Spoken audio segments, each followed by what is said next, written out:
Kekaisaran Turki Ottoman yang saat itu berkuasa berperang melawan bekas jajahannya yang memerdekakan diri.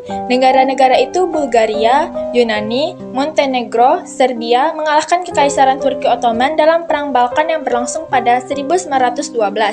Namun pada 1913, negara-negara itu saling berperang karena perebutan wilayah setelah mereka merdeka dari Turki Ottoman. Serbia dan golongan nasionalisnya waktu itu berambisi untuk memerdekakan etnis Slavia di Bosnia dan Herzegovina yang berada di bawah kuasa kerajaan Austro-Hongaria. Kepala intelijen militer Serbia, Kolonel Dragun Dimitrijevic, meyakini cita-cita ini bisa diwujudkan dengan membunuh putra mahkota kerajaan Austro-Hongaria, Franz Ferdinand. Pembunuhan itu menjadi pemicu langsung terjadinya Perang Dunia I. Perang Dunia I berlangsung selama 5 tahun, mulai dari 1914 hingga 1918. Awal abad ke-20 ditandai oleh ketegangan politik, militer, dan ekonomi yang memicu Perang Dunia. Faktor utamanya meliputi: pertama, sistem aliansi, yaitu terbentuknya Triple Alliance, Jerman, Austria-Hongaria, Italia, dan Triple Entente, Prancis, Rusia, Inggris, menciptakan blok yang saling mencurigai. Kedua, persaingan imperialisme, yaitu konflik atas koloni di Afrika dan Asia meningkatkan rivalitas antara negara besar. Ketiga, militerisme, yaitu perlombaan senjata dan dominasi militer memperburuk ketegangan. Keempat, nasionalisme, yaitu sentimen nasionalisme ekstrim, terutama di Balkan, menciptakan instabilitas. Kelima, krisis Balkan, yaitu ketegangan etnis dan persaingan mempengaruhi antara Austria-Hongaria dan Rusia di Balkan memperuncing konflik. Keenam, pembunuhan Franz Ferdinand, yaitu pembunuhan pewaris tahta Austria-Hongaria oleh nasionalis Serbia memicu perang. Ketujuh, kegagalan diplomasi, yaitu negara-negara gagal menyelesaikan konflik melalui negosiasi, sehingga perang tak terhindarkan. Perang Dunia I 1914 sampai 1918 dimulai akibat ketegangan politik, militer, dan ekonomi di Eropa dengan beberapa negara besar saling beraliansi. 1. Pembunuhan Franz Ferdinand 28 Juni 1914. Pencetus utama perang adalah pembunuhan Archduke Franz Ferdinand dari Australia-Hongaria oleh seorang nasionalis Serbia di Sarajevo. 2. Perang di Eropa Barat. Perang berlangsung di sebagian besar wilayah Eropa dengan garis depan utama di Prancis dan Belgia. 3. Perang di Eropa Timur. Rusia terlibat dalam pertempuran melawan Australia, Hongaria, dan Jerman. Namun kemudian Rusia keluar dari perang setelah revolusi Rusia pada tahun 1917. 4. Masuknya Amerika Serikat 1917. Amerika Serikat masuk ke dalam perang di pihak sekutu setelah serangan kapal selam Jerman terhadap kapal-kapal dagangan Amerika Serikat, serta mengungkapkan rencana Jerman untuk menggandeng Meksiko sebagai sekutu. 5. Kehancuran dan revolusi.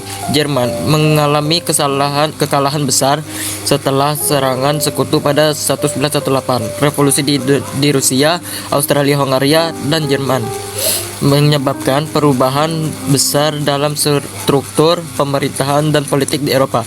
6. Akhir perang. Perang berakhir dengan penandatanganan gencatan senjata pada 11 November 1918 dan perjanjian perdamaian formal pada 1919, yaitu Perjanjian Versailles. Perang Dunia I yang melibatkan kekuatan besar dunia yang berpusat di Eropa berakhir pada 11 November 1918. Negara-negara yang terlibat perang ini bergabung dalam dua analisis yang saling bertentangan, yaitu Blok Sekutu dan Blok Sentral. Blok Sekutu terdiri dari negara-negara yang dipimpin oleh Britania Raya, Prancis, dan Rusia.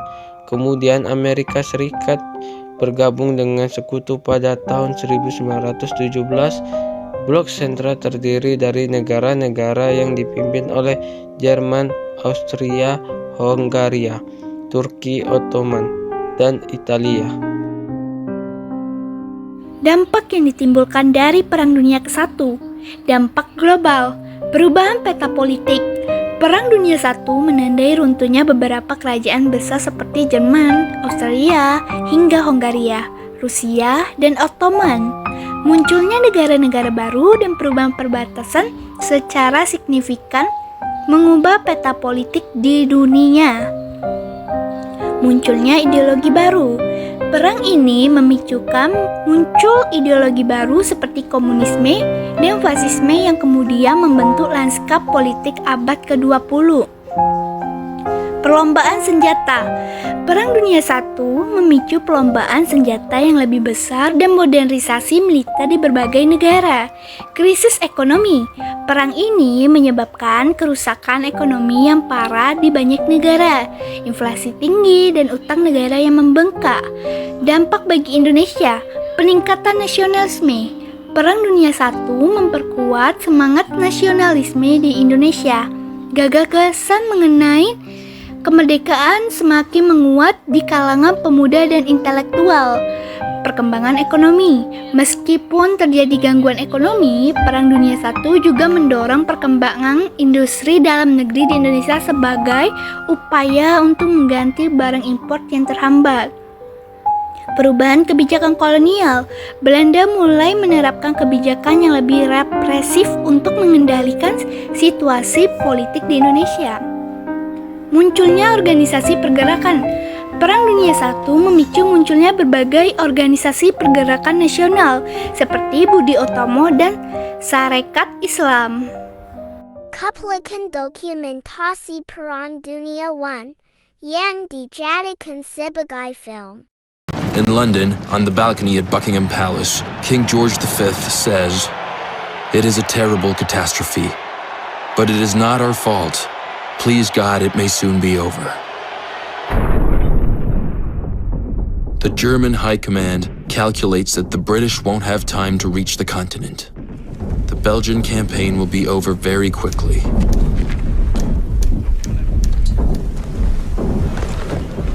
But the Belgians stand firm.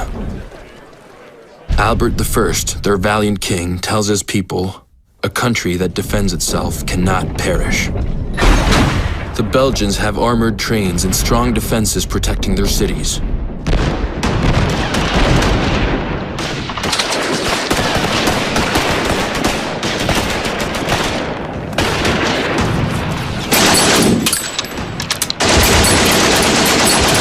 For the Germans, it is an unpleasant surprise. They fall several days behind on their battle plan.